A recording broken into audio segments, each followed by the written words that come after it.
ја уживаше неговата заштита. Постои ли можност Доста Димовска да била инфилтрација во партијата и да работела за тајните служби? Не е тоа можност, тоа е реалност веќе. Тоа е реалност. Бидејќи се откриваат голем број нејзини чудни контакти за кои ние воопшто не знаевме. За прв пат да се издаде таа во незиното интервју 2001 година, кога во весникот Дневник изјавува дека уште како пратеник она била во многу блиски релации со господинот Фрчковски и господинот Поповски. И секој од нас, кои што бевме сведоци на тие настани, логички го поставува прашањето од каде тогаш 3 интерпелации за Фрчковски и една за Поповски, токму од ВМРО-ДПМН, во која таа била дел од пратеничката група. Спрема кого била неискрена и кого информирала за тие релации. Ние цело време водиме војна и со едниот министер и со другиот, тие беа единствени двајцата. Мислам, иста политика спроведува, а Доста Димовска имала блиски односи. Второ, незините релации со некои чудни структури од СДСМ, например, со Лазе Китановски.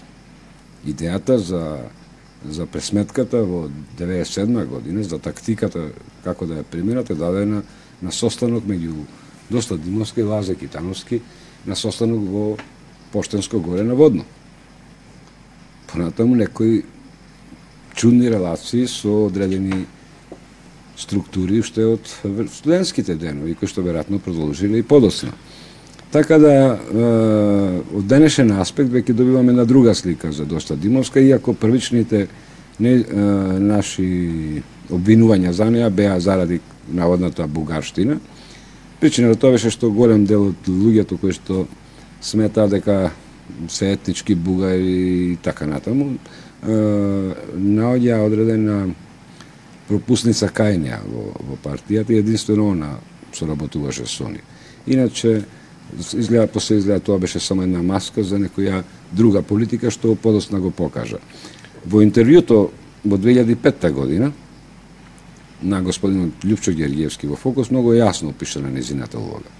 Тука господинот Георгиевски децидно вели: јас си доверив се, има огромна доверба во неа и кадровска политика, а не знаев дека дотичната господја за цело време работи не само за моја физичка, за моја политичка, туку и за моја физичка ликвидација.